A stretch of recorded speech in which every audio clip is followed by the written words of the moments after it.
There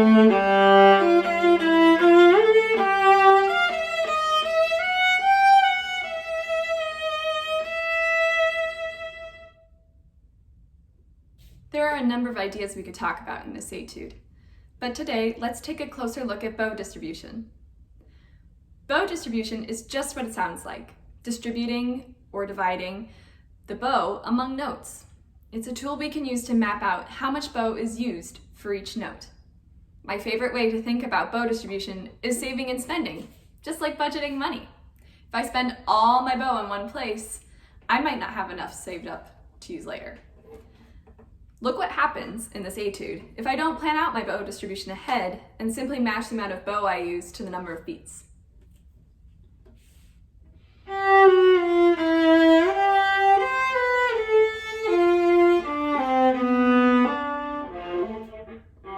And just like that, I am all out of bow. I spent 2 beats, traveled back 1, spent 2 beats, traveled back 1, spent 2, and you get the idea. The first 5 full measures of this etude all follow the same rhythmic pattern. 2 quarter notes, or 2 beats, on the down bow, and 2 eighth notes, or 1 beat, on the up bow. So how can I avoid running out of bow? By using bow distribution, of course. I need to save bow on the first 2 beats so that I don't have as far to travel back on the 1 beat up bow.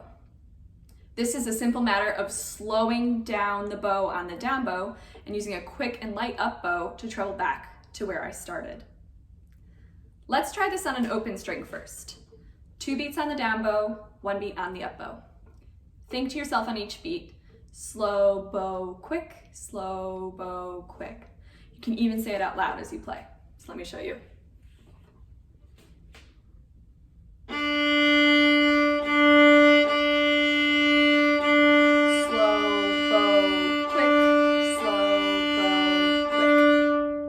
So you might find that you're getting a bow speed accent on the up bow, like this.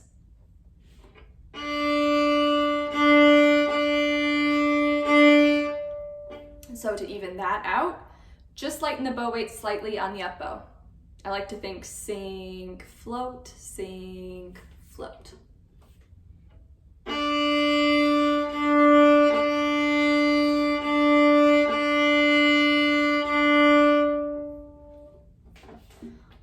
So once you have the hang of the bow distribution on the open string, go ahead and try it on measure 1. Play that measure alone a few times until you feel really comfortable with it. The shift may make you want to spend bow, but save, save, save. Sometimes I put a $sign in my music to remind me to save. Like that. See it on the first 2 quarter notes there? All right, so let's try that measure 1. One last time, that's 1. So you see how the E and the G take the same amount of bow as the BC.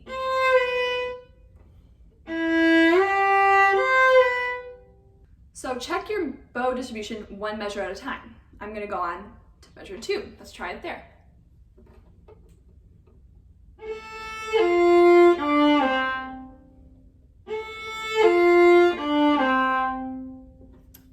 And we already talked about how the first 5 full measures follow that same pattern. So once you finish measure 6, see if you can put the whole line together.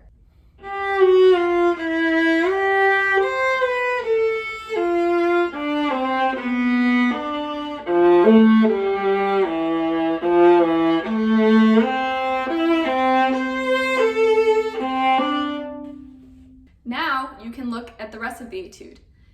Is it the same pattern throughout? 2 beats on down, 1 beat on up? Or does it change? Count the beats under a slur to find out. Ask yourself, how will I need to change my bow distribution to make sure I don't run out of bow? If you're ever unsure, just play a few measures and pay close attention to your bow when you're playing. If you're running out of bow, watch and listen carefully to see where you're spending too much bow, and just save. Thanks for joining me. Happy practicing!